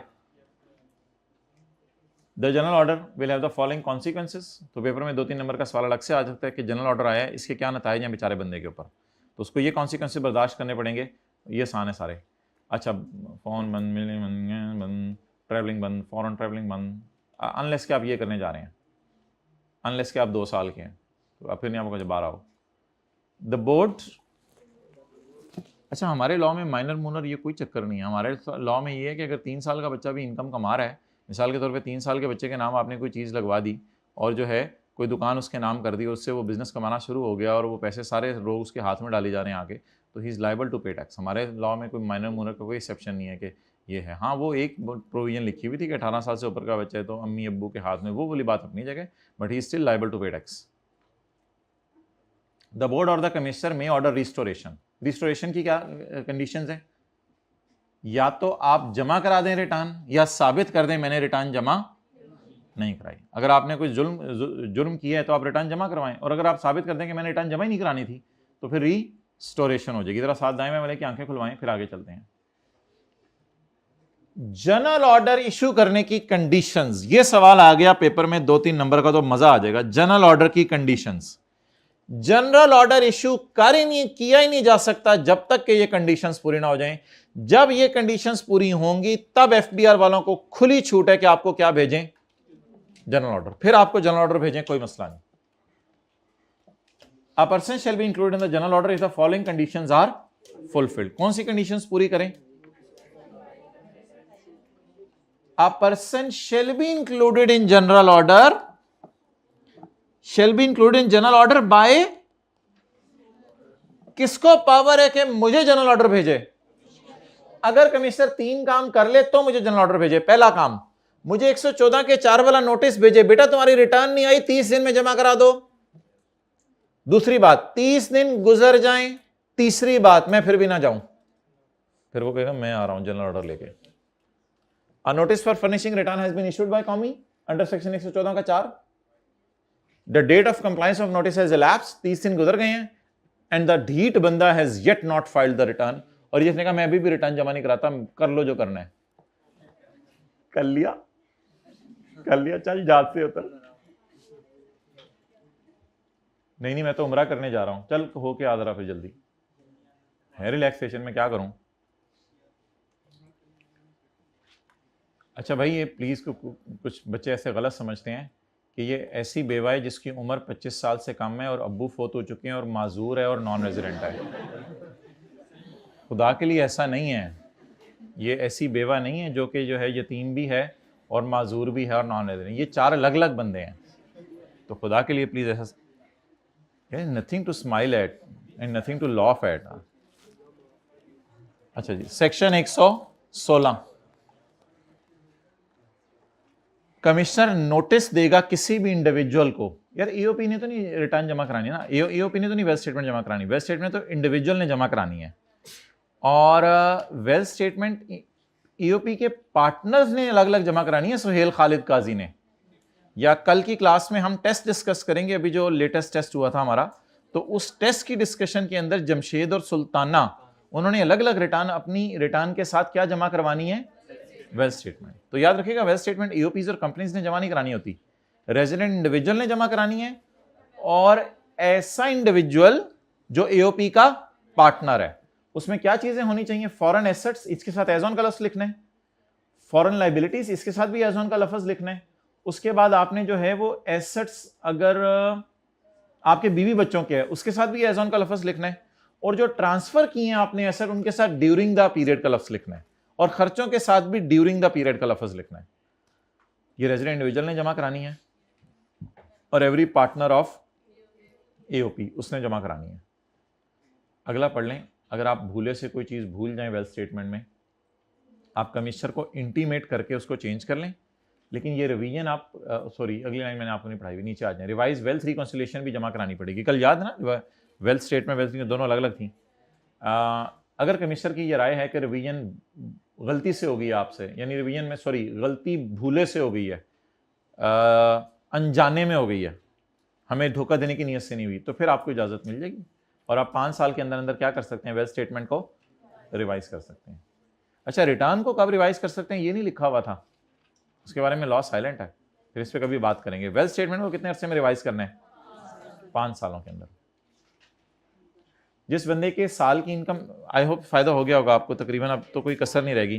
चैप्टर 15 और 16 आप लोगों ने ऐसे फारक करके आना है, कल की क्लास लेने के बाद चैप्टर 15-16 बिल्कुल फारक करके आना है, तो खुद फारक हो जाए, बस चैप्टर 15-16 फारक हो, अपनी फिक्र नहीं करनी। 10,000 ऐसे वैसे एक बात ज़रूर है कि फ्रेश माइंड के साथ जो पढ़ा जाता है ना, वो घंटे दो वाला भी कई घंटों पे भारी होता है, तो इसलिए कुछ लोग बहुत ज़्यादा एफर्ट करते हैं। एक हमारे साथ लड़का होता था 48 घंटे पढ़ता था, कहते हैं मैं नॉन स्टॉप पढ़ता हूँ, सोता ही नहीं, और but he couldn't qualify CA, वो सीए नहीं कर सका। तो प्लीज़ नींद भी बहुत ज़रूरी है। ये जो लोग जुल्म करते हैं ना, ये लेकिन ये नहीं कि सोते ही रहें, क्योंकि उस बंदे के लिए तो आपको पता है जो सोता है वो खोता है, ये ऐसी बंदों के लिए जो हर वक्त सोते रहते हैं। चलो सर ने कह दिया था नींद पूरी करो, तो एक फ्रेश माइंड के साथ जो पढ़ा हुआ है वो बड़ा मुनासिब है। अगर अल्हम्दुलिल्लाह आजकल आप लोग 8 बजे भी सो जाएं, तो 2 बजे उठ के 2 से 6 बजे तक आप घंटा भी हर सब्जेक्ट पे लगाएं तो आप लोट में जा सकते हैं, क्योंकि पहले आपने घंटा लगा दिया होता है। रात को 2 बजे उठ जाएं, मैं कहता दोपहर को 2 बजे उठना है, 1:30 बजे नमाज होती है जोर की, अजीब बातें कर रही हो, ये मैं ऐसा बात कर सकता हूँ क्लास के अंदर, तोबा। अच्छा, मर्द बैठे हुए हैं क्लास में। Foreign income and asset statement, $10,000 से ज़्यादा जिसकी इनकम हो, या $1,00,000 या उससे ज़्यादा जिसके एसेट्स हों। और जो फीमेल्स हैं उन्होंने भी अपने भाइयों की और वालिदैन की, सब वालिद की खुद ही फिक्र करनी है ना, वालिद तो माशाल्लाह जाते ही हैं, भाइयों की भी, भाई भी माशाल्लाह जाते ही हैं। अच्छा, तो shell furnish income and asset statement. कुछ लोगों को हमने ऐसे देखा कि घर वालों के पास बैठे होते हैं और कई दफ़ा खाना खाने को दिल नहीं चाहता, क्या हो जी, अब तो नमाज नहीं पढ़े, मेरा कैसे, अब घर वाले का नुकसान हो रहा है, तो आपको पता है दोज़ख की आग में जल रहा है, तो कैसे आपसे मज़े के खाने खाए जाएंगे और कैसे होगा, तो बेसुकूनी बंदे के दिल के अंदर फैल जाती है, क्या बनना है मेरे घर वालों का अगर इन्होंने अच्छा अल्लाह को राज़ी ना किया। $10,000 या उससे ज़्यादा अगर आपकी फॉरेन इनकम है और $1,00,000 या उससे ज़्यादा आपके फॉरेन एसेट्स हैं, तो आपने foreign income and asset statement जमा करवानी है। इसमें क्या क्या बताना है, ये पर्टिकुलर्स ऑफ वेल्थ स्टेटमेंट अलग सवाल आता है, ये पर्टिकुलर्स हैं वेल्थ स्टेटमेंट के। Can commissioner demand through notice a wealth statement, and what are the contents of wealth statement. Contents या पर्टिकुलर्स वेल्थ स्टेटमेंट के ये हैं, लेकिन ये जो पर्टिकुलर्स है ना, ये वेल्थ स्टेटमेंट के नहीं है, ये foreign income and asset statement के हैं। इसमें आपने एज ऑन लाइबिलिटीज बतानी है और एसेट्स, और ड्यूरिंग द ईयर जो ट्रांसफर किए, और पूरे साल की इनकम और खर्चों की, और खर्चों में ये बताना है कि मैं साबित करूंगा ये खर्चा उसी इनकम के लिए है। और कमिश्नर अगर चाहे तो किसी इंडिविजुअल को कह सकता है कि बेटा तुमने लाना चाहिए था, ये तुम नहीं लाए, तो जल्दी से ले आओ। तो ये बुरा बच्चा है, जिसने लाना था बट नहीं ला सका। Commissioner may by notice require any individual to furnish. Business बंद होने के बाद 15 दिनों के अंदर आप नोटिस दें, हाईलाइट करें, पर्सन शेल गिव नोटिस। आप नोटिस देंगे, कमिश्नर ही नोटिस देगा। आप नोटिस देंगे 15 दिनों के अंदर अंदर मैंने अपना कारोबार क्या कर दिया, बंद कर दिया। और the person discontinuing a business shell furnish a return. फिर आप क्या जमा करवाएं, लेकिन इस रिटर्न का नाम क्या होगा, सेपरेट टैक्स ईयर के रिटर्न। लेकिन अगर if a tax payer does not give notice of discontinuous, आपने बताया ही नहीं कि मैंने कारोबार अपना बंद कर दिया है, तो फिर आपका बिजनेस बंद हो गया है या होने वाला है, तो कमिश्नर आपको क्या भेजेगा, माय डियर ये कमिश्नर नोटिस भेज रहे हैं, ही में सर्व नोटिस, ही से मुराद कौमी। अगर आपने बंद कर दिया तो आप खुद नोटिस भेजें, आइडियल ये है। अगर आप नहीं भेज रहे नोटिस तो कौन भेज देगा, कमिश्नर। ये तो कंपनी के लिए तारीखें हैं। सैलरी वाले के लिए 3 बातें हैं, ये तीनों चीजें इलेक्ट्रॉनिकली जमा कराए। इंडिविजुअल एओपी के लिए ये तारीखें हैं। पहली दफा जब आप रिटर्न जमा कराने आए तो रिटर्न इनवैलिड होगी अगर आपने एनटीएन के लिए एप्लीकेशन ना दी।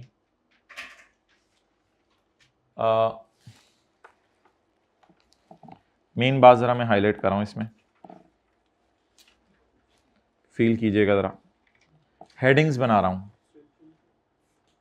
अ पर्सन में apply for an extension.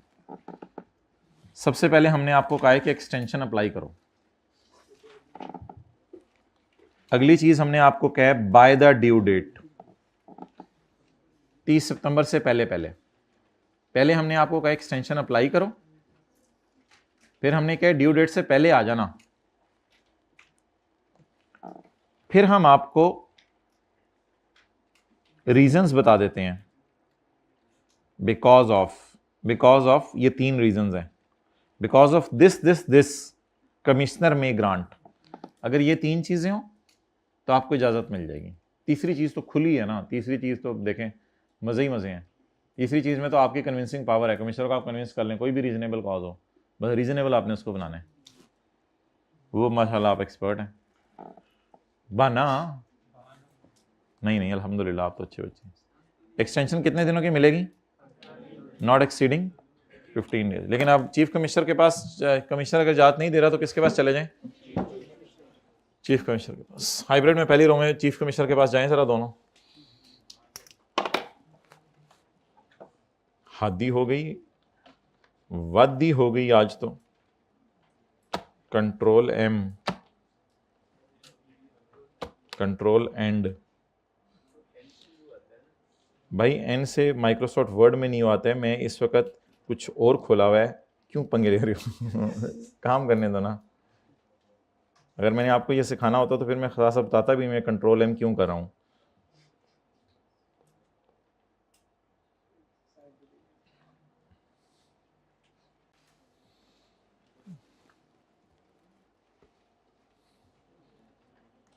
Mahjabeen got married. चलो देखेंगे फिर क्या बना इसका, छोड़ें इसको अभी।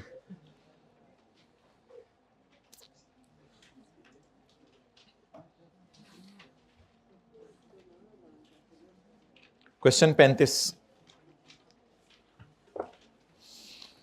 For the purpose of this part of this question. असल में ये क्वेश्चन काफी सारे पार्ट्स में थे ना, तो ये क्वेश्चन 4 का पार्ट बी है कोई, इसलिए उसने लिखा हुआ है। पेज नंबर मैं नहीं बताऊंगा।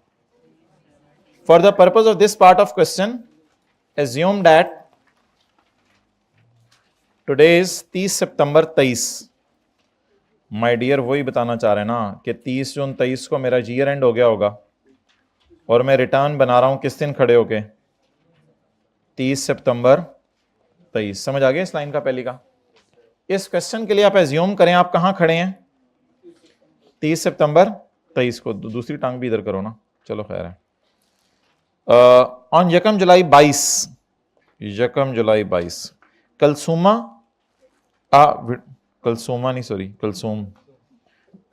आ विडो, एक बेवा, उसने ऑनलाइन गारमेंट रिटेल बिजनेस शुरू किया और उसके लिए various e commerce platforms to market a diverse range of garments to customers throughout the Pakistan. अच्छा समझ आ गई, आगे चलें। शी ऑपरेट्स द बिजनेस, कारोबार शुरू किया है छड्डो गल। She operates the business from her house, business वो घर से ही कर रही है। इस साल उसकी सेल है ऑनलाइन बिजनेस से 6 मिलियन,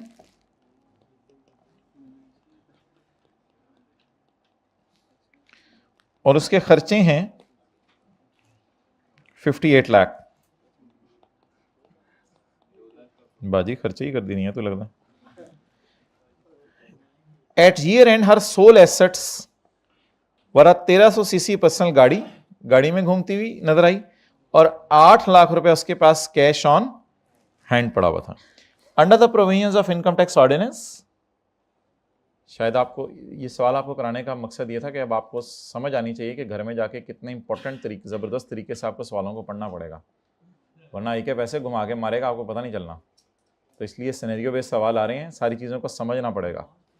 अच्छा, under the provision income tax ordinance and rule में advise the requirements regarding filing of return and tax treatment of the above to Kulsoom. Tax treatment भी बतानी है ऊपर वाली अमाउंट्स की, और इसके साथ साथ जो है वो आपने एडवाइस करना है कि रिटर्न भी जमा कराएगी या नहीं कराएगी।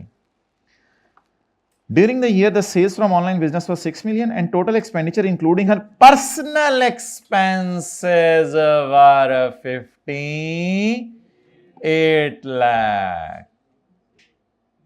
उसके घर के और बिजनेस के दोनों के सारे सवाल का जवाब इस लाइन में छुपा हुआ था। उसके घर के और बिजनेस के सारे खर्चे डाल के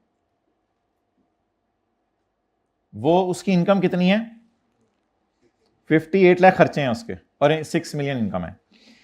now this profit is 2 lakh, this is wrong figure, ये रॉन्ग फिगर है, क्योंकि इसमें कारोबार के खर्चे भी पड़े हुए हैं और घर बार के खर्चे भी पड़े हुए हैं।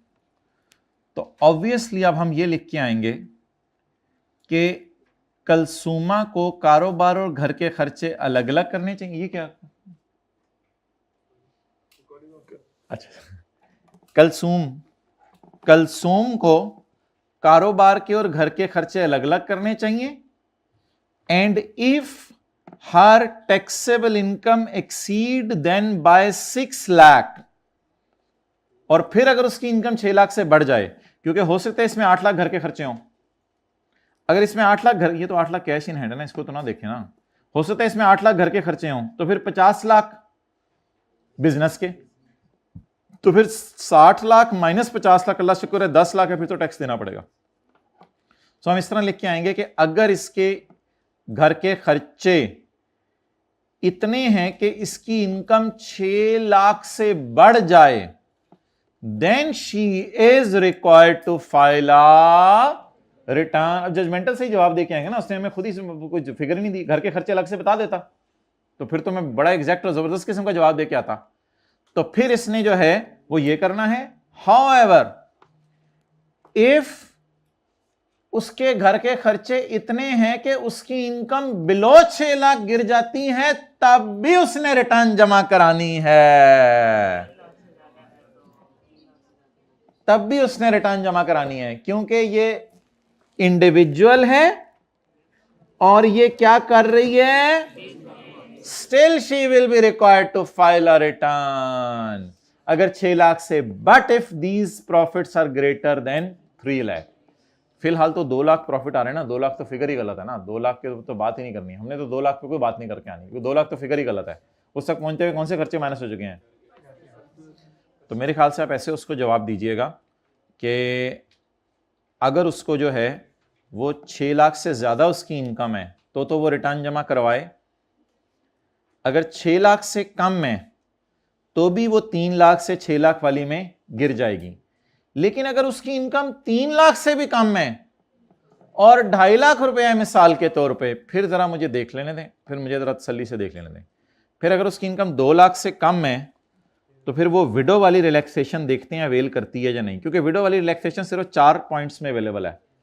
तो अच्छा एक बार याद रखिएगा यार, अगर आपकी इनकम 6 लाख से ज्यादा है ना, तो फिर तो ये पॉइंट्स आपको देखने की जरूरत ही नहीं, फिर तो विडो होना कोई इररिलेवेंट है, क्योंकि ये 6 लाख विडो के लिए भी है, माजूर के लिए भी है, सबके लिए है। ये 6 लाख वाली प्रोविजन तो आपने टैक्स देना ही देना है। 6 लाख से ऊपर जो आ गया ना, उसका विडो होना, माजूर होना, बिल्कुल कोई एक्सक्यूज नहीं सुनी जाती। ये बात आपको पता है। इसी तरह अगर आप 3 लाख से 6 लाख की कैटेगरी में हैं तो भी आपकी कोई एक्सक्यूज कि मैं विडो हूं, मैं ऑर्फन हूं। इसी तरह अगर आपने सीए कर लिया है या आपके पास एनटीएन नंबर है या आप कमर्शियल इंडस्ट्रियल कनेक्शन है, तब भी आपका विडो होना और वो ना सुना ही नहीं जाता। समझ आ गई बात? अब मैंने कहा अगर तो उसके खर्चे घर के इतने हैं कि वो 6 लाख से ऊपर उसकी इनकम है, फिर तो पॉइंट ए बी के तहत आ जाए रिटर्न जमा कराने। अगर उसके खर्चे इतने हैं कि 3 लाख से 6 लाख के दरमियान हैं, सॉरी प्रॉफिट इतने कि 3 लाख से 6 लाख के दरमियान है, फिर भी वो रिटर्न जमा कराने आ जाए। और अगर उसकी इनकम ही 3 लाख से कम है, फिर मुझे देख लेने दें उसका विडो होना उसको बचा सकेगा या नहीं। फिर विडो होने के साथ उसके पास 1300 सीसी गाड़ी है, हाँ, फिर वो इस वजह से आ रही थी रिटर्न जमा, कैश इन हैंड को तो नहीं देखना होता, फिर वो इस वजह से आ रही थी रिटर्न जमा करवाने, फिर मेरे ख्याल से उसको रिलैक्स कर दें, फिर रिलैक्स कर दें, फिर उससे कहें कि तुम रिटर्न जमा ना कराने आओ क्योंकि तुम्हारे पास सिर्फ गाड़ी है और तुम्हारी इनकम भी अल्लाह का शुक्र है 3 लाख से, ये 3 लाख कहाँ से आया पता है ना, तो फिर तुम ना आओ। डन। और बाकी उसने पूछा है कि इसकी टैक्स ट्रीटमेंट बताएं चीज़ों की। टैक्स ट्रीटमेंट तो कुछ भी नहीं, that is income from business normal tax regime, so we will calculate the tax using the normal slab rates available in the law. तो ये इसकी टैक्स ट्रीटमेंट है। और क्या बताना है, बिजनेस इनकम को मारिए, बाकी बिजनेस इनकम पे नुमेरिक है। अभी इस ये इतनी सी बात है ना, ये इसकी बिजनेस इनकम है, ये टैक्सेबल इनकम है, ये इस पे टैक्स है। अब इसको अंग्रेजी में लिख के आना है, as she is earning income from business so it will fall under normal tax regime and she will pay the tax using the normal slab rates available in the law. तो ये टैक्स ट्रीटमेंट है। और क्या tax treatment हम बता सकते हैं, ठीक है। या हल्का सा ये बता दें कि in the profit of 2 lakh the personal expenditures will be added back, उल्टाए जाएंगे और फिर तुम्हारी बिजनेस इनकम निकाली जाएगी। कम से कम ये अगर बताना है तो ये भी बता के आ सकते हैं आप। तो ये थोड़ा सा ना, मैंने आपको पहला सवाल ही ज़रा ट्रिकी दिखाया। इट डजंट मीन कि पिछले सवाल भी ट्रिकी आ रहे हैं। जो मैं आपको होमवर्क में और सवाल दिखाऊंगा वो बड़े सीधे सीधे से सवाल हैं, आपको ये पूछा है, लेकिन मैंने आपको फिक्रमंद करना है। जो लोग इस चैप्टर को लिफ्ट नहीं कराते ना, फिर ICAP उनको अच्छी खासी लिफ्ट कराता है, फिर उनको पता चल जाता है 15-15, 16-16, 20-20 नंबर के कई दफ़ा सवाल इस चैप्टर में से आ रहे हैं। तो ICAP ने इतनी डिटेल से सोल्यूशन नहीं दिया हुआ, उसने सोल्यूशन ना थोड़ा सा कम दिया हुआ है, मेरे ख्याल से उसको डिटेल से देना चाहिए था। कौन सा क्वेश्चन है? 35। सोल्यूशन समझ कितने लोगों को आ गया जो मैंने समझाने की कोशिश की है?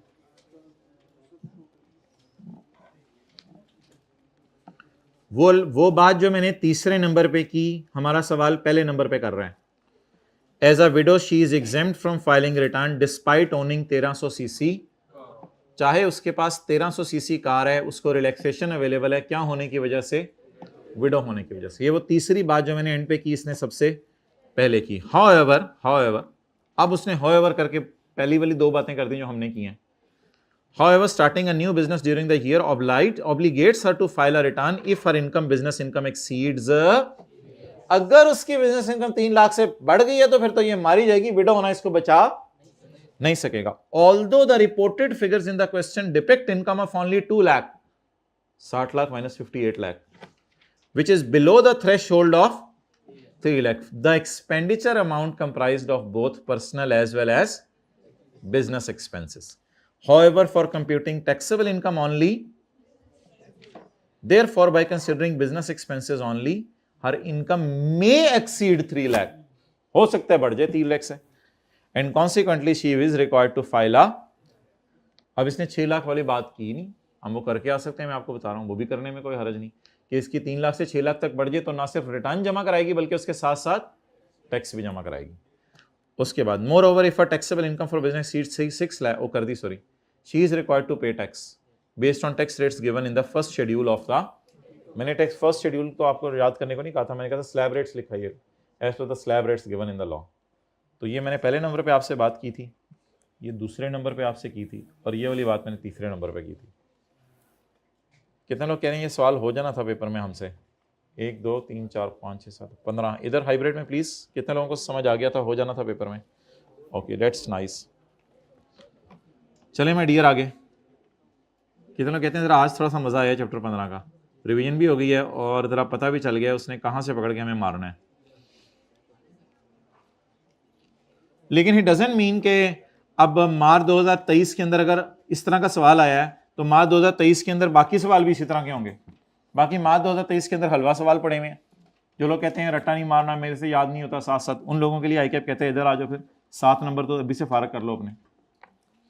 State the provisions related to filing of revise return, रट्टा प्रोग्राम। रिवाइज रिटर्न पता है ना, वो जो दूसरे सफ़े पे अभी 4 कंडीशंस पढ़ के आए हैं, 60 दिन और वो सारी बातें पढ़ के आए हैं, याद आ रहे हैं? दिखाऊं? ये नंबर बहुत कम रखे हैं इसने अनलकीली, ये 4 नंबर का मांगा है इसने, 4 नंबर में ये लिख के आ जाए। अनलकीली मैंने देखा था कि अपने सारे ही डाला हुआ है सोल्यूशन में, 4 नंबर इसके रखे हुए हैं। अंडर द प्रोविजन ऑफ खालाजी का ordinance, who is required to furnish foreign income and asset statement. Who is required, पहले मुझे हु इज रिक्वायर्ड ढूंढ लेने दें। मजे में वो लोग थे जो लोग ये चैप्टर याद करके गए थे, कहते यार मजे हो गए, ये तो सीधे सीधे 7 नंबर हमें मुफ्त में आएगा, आपने दे दिए। हु इज रिक्वायर्ड तो 2 है ना, $10,000 और $1,00,000, ये हु इज रिक्वायर्ड है। दूसरा सवाल, list the particulars to be mentioned in the said statement, ये पर्टिकुलर्स हैं, ये पॉइंट 2 नहीं लिखना था।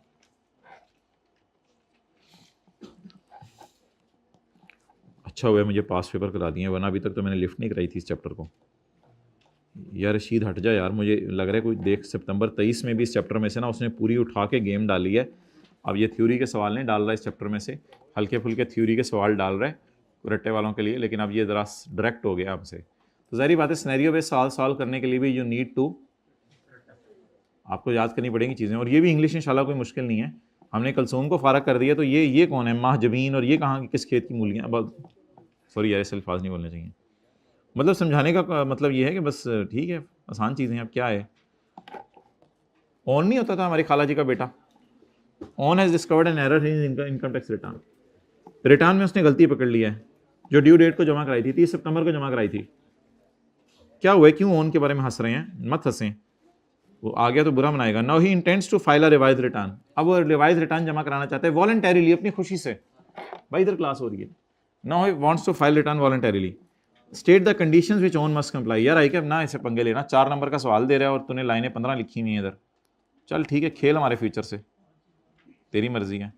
ये कौन सा है, सितंबर 2021 का सवाल है हमारे पास। इधर आ रहे कैफ 2 मार्च 24, कैफ 2 मार्च 24 में, कैफ 5 कैफ 2 सितंबर 23 आ रहे।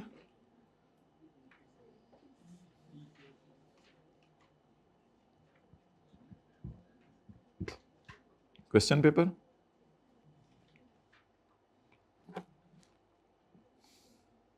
ये सजेस्टेड सोल्यूशन, कौन सा सोल्यूशन है माय डियर, ये बताएं कौन सा, किस अटेम्प्ट का कौन सा सवाल है माय डियर, सितंबर 21। ये इतना पुराना तो नहीं होगा हमारे पास सोल्यूशन, सितंबर 21, सितंबर 21 आई कैप का सोल्यूशन कहाँ होगा, है नहीं नहीं, ये तो हाँ यही वाला। कौन सा सवाल है इसका, क्या high cap, you took it on heart, तुमने 4 नंबर में सारा लिख के आ गए हो। रिवाइज अकाउंट्स जमा करवाने हैं, रीजंस फॉर रिवीजन जमा करवानी है, permission of commissioner should not be required 60 days, taxable profit is more and it is less and approval. ये वाले पॉइंट तो मैंने आपको कहा था भी मैंने पढ़ाना है, तो you are taking it very serious I cap, okay no problem. हाँ हम कौन सा जो है उधर मरुंडे बेचने के लिए आए हैं, हम भी पढ़ेंगे। तू तीर आजमा, मैंने भी तीर ही निकाल लेने हैं इस दफ़ा। अच्छा माय डियर, मैं अब आपको ना फ़िक्रमंद करना चाह रहा था। भाई कोई पेपर पैटर्न नहीं है ऐसा चीज़ों का, लेकिन अगर आप कितने लोग कहते हैं आज की क्लास के बाद बहुत फ़िक्रमंद हो गए हम, तो हम पहले से हैं, ठीक है आप भी जाए। अच्छा बैठें, तो पहले पुराना पैटर्न एक बना हुआ है हमारे पास, पहले 3 चैप्टर्स में से 10 नंबर का सवाल आता है, या 6-7 नंबर 8 नंबर का आता है, ये कोई सेट पैटर्न नहीं है। फिर सैलरी में से 19 नंबर का न्यूमेरिकल आया, बिजनेस में से एक ही अटैम्प्ट में 17 का आया, फिर सैलरी में से 14 का आया, बिजनेस में से सैलरी में 16 का आया, बिजनेस में इतने नंबर का आया। तो जब कभी इधर नहीं आता तो फिर AOP का न्यूमेरिकल डाल देता है बिजनेस की जगह, सैलरी बिजनेस में से 20-20 15-15 नंबर के न्यूमेरिकल पूछ लेता है। फिर उसके बाद माशाल्लाह हमारा चैप्टर 15 है, ये तो इसका मनपसंद है जो हमने शुरू किया हुआ है। 15-16 में से मिला के देता है सवाल, 15 में से दे दिया, फिर इधर इसने जो है वो सिर्फ 7 नंबर का दिया, इधर 10 नंबर का दिया, इधर 8 का, लेकिन अब वो 15-15 नंबर के भी आ रहे हैं। फिर इधर 13 नंबर का, फिर 8 नंबर का। लेकिन अगर आप लेटेस्ट अटैम्प्ट उठा के देखें तो लेटेस्ट अटैम्प्ट के अंदर आपको जो है वो लेटेस्ट अटैम्प्ट तो हमारा माजरत वो है नहीं इधर।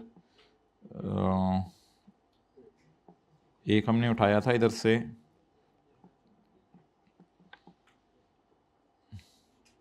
ये अभी एक अटैम्प्ट उठाई थी पिछली से पिछली। तो पिछली से पिछली अटैम्प्ट देखें, इसमें उसने ये सुल्ताना और जमशेद वाला न्यूमेरिकल डाला है जो मैंने आपको टेस्ट में दिया था। फिर उसके बाद इसने नजीब वाला न्यूमेरिकल डाला है, सैलरी वाला, जो आपको टेस्ट में दिया था। फिर इसने जो है वो ये भी आपको समझ नहीं आएगा, ये चैप्टर 15 में से सवाल है और ये 5 नंबर का है। तो उसके बाद ये कोई आसान आसान से सवाल हैं, एंटीक है, बेच रहा है, कॉइन्स बेच रहा है, ये आसान आसान सी चीज़ें हैं। और 1300 सीसी गाड़ी और ये सारा रिटर्न जमा करानी है या नहीं करानी, ये 5 नंबर का इसने कोई सवाल डाला है। अच्छे सवाल पूछ रहे हैं आप। ये कोई स्पेकुलेशन टाइप, नॉन स्पेकुल, पता नहीं कौन सा होगा, ये सवाल देखेंगे। ये मैंने आपको टेस्ट में दिया हुआ है सवाल, सेक्शन 7B का, सेक्शन 7A का था। ये तो सेल्स टैक्स से आपको समझ नहीं आएगा, ठीक है। ये भी सेल्स टैक्स चल रहा है, ये सेल्स टैक्स का न्यूमेरिकल है और ये पहले 3 चैप्टर्स में सवाल डालता है एंड पे। चलें जी, जाएँ। अस्सलाम वालेकुम।